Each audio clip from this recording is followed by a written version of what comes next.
में जो बयान मैंने दिया है उसको लगातार न्यूज़ मीडिया में तोड़ मरोड़ के परोसा गया और उसमें भी राजनीति करने की कोशिश की गई। मेरा उस 2 मिनट के इंटरव्यू में मैंने कहीं पे भी किसी घुसपैठिया शब्द का भी प्रयोग नहीं किया है और ना ही किसी की तुलना किसी और के साथ किया है। मैं आज भी अपने बयान में अडिग हूँ कि झारखंड में, पूरे झारखंड में डेमोग्राफी चेंज हुआ है और विशेष रूप से हम रांची कैपिटल से, रांची राजधानी से उस चर्चा का, बहस का शुरुआत करना चाहते हैं कि किस तरह से यहाँ पे रांची का पॉपुलेशन क्या हुआ करता था और लगातार बाहर से लोगों का, बाहर राज्य से लोगों का जो आवागमन हुआ है और यहाँ के लोग जो यहाँ, क्योंकि ये 5वीं अनुसूची राज है, CNT SPT कानून है, तब भी यहाँ पे सभी कानून को ताक में रखते हुए आदिवासियों का जमीन लूटा गया है, बड़े बड़े मॉल्स बनाए गए हैं, बड़े बड़े अपार्टमेंट्स खड़ा किए गए हैं और आज जिसमें वो जो लोग बाहर से आके उस अपार्टमेंट्स में रह रहे हैं या यहाँ पे बसे हैं आदिवासियों की ज़मीन को खरीद के, उनको 1985 के गैजेट नोटिफिकेशन लागू करते हुए रघुवर दास की सरकार ने उन सभी को स्थानीय निवासी घोषित करने का काम किया। अब मैं ये सोच रही थी कि भाजपा को तो मेरे बयान से दर्द हो रहा है पेट में और निश्चित रूप से होना भी चाहिए, क्योंकि उन्हीं की सरकार थी जब रघुवर दास को उन्होंने मुख्यमंत्री बनाया था। एक गैर आदिवासी को, यहाँ का गैर झारखंडी को यहाँ पे मुख्यमंत्री बनाने का काम किया था। मगर कुछ ऐसे लोगों को भी पेट में दर्द होने लगा मेरे बयान से, तो ये साफ जाहिर हो रहा था कि वो वैसे लोग हैं जो यहाँ पे दो वोटर ID कार्ड बना के रहते हैं, यहाँ पे भी वोट देते हैं, झारखंड में बाहर राज्य जाते हैं वहाँ पे भी वोट देते हैं। वो लोग हैं जो 2 राशन कार्ड बना के रह रहे हैं, यहाँ पे भी राशन लेते हैं, उनका परिवार वहाँ दूसरे राज्य में भी राशन लेता है। तो क्या ये चिंता का विषय नहीं है कि झारखंड जिनके लिए बनाया गया वो लोग कहाँ जाएंगे, उनका अधिकार कहाँ जाएगा?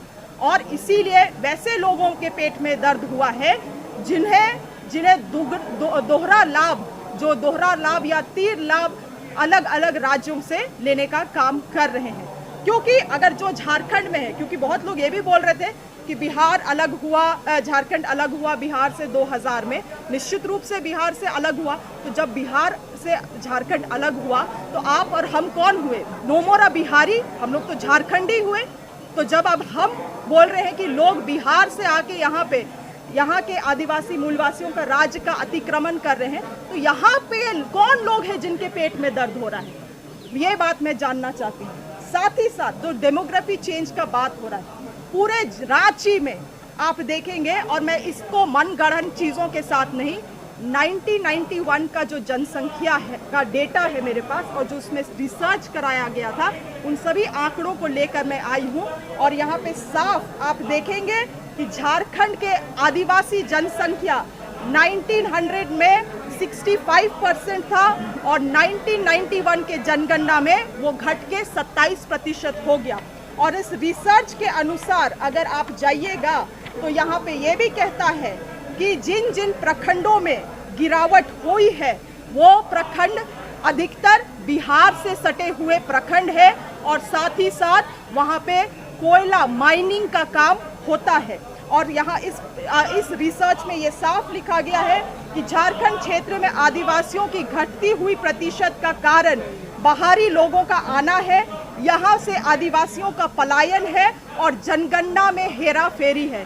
तो ये जनगणना में हेराफेरी कैसे हुआ? किन लोगों ने षड्यंत्र किया? बहुत सारी चीज़ें हैं, चर्चा विषय बनता है, बहस भी लंबा इसमें हो सकता है।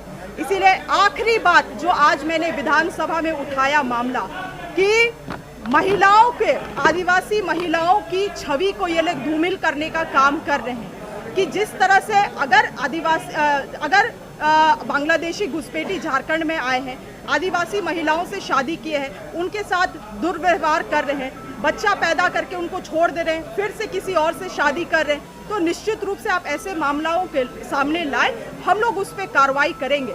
मगर आप पूरे देश भर में क्या आदिवासी महिलाओं का छवि गढ़ने का काम कर रहे हैं? आज देश भर में यही मैसेज जा रहा है कि अरे आदिवासी महिला सो इजी, सो चीप, आपको झारखंड में जमीन चाहिए, आप झारखंड में जाइए, आदिवासी महिलाओं से शादी करिए, उनका जमीन आपको इजीली मिल जाएगा। यही नैरेटिव ये सेट कर रहे हैं। हम सभी आदिवासी महिला इससे आहत है और इस तरह से जनरलाइजेशन ना किया जाए। हम लोग बहुत विपरीत परिस्थिति में समाज से चीज़ों से लड़ के इतना दूर पढ़ लिख के पहुंचते हैं और इस तरह से आदिवासी महिलाओं का छवि को धूमिल करना, पूरे देश भर में एक इमेज उनका गढ़ने का काम करना कि tribal women are so easy going is just disrespective. इसीलिए मैं ये कहूँगी कि भाजपा को इन चीज़ों के लिए भी इसी सदन में, क्योंकि इसी सदन में ये बात उठाए, इसी सदन में उनको माफ़ी मांगना चाहिए आदिवासी महिलाओं से। और दूसरी और आखिरी बात यही बोल के ख़त्म करेंगे, इतने लंबे तक इनका सरकार था, इन्होंने क्या किया आदिवासियों के लिए, इन्होंने क्या किया घुसपैठियों को रोकने के लिए, उसका भी डिटेल्स ये उपलब्ध कराएं। धन्यवाद।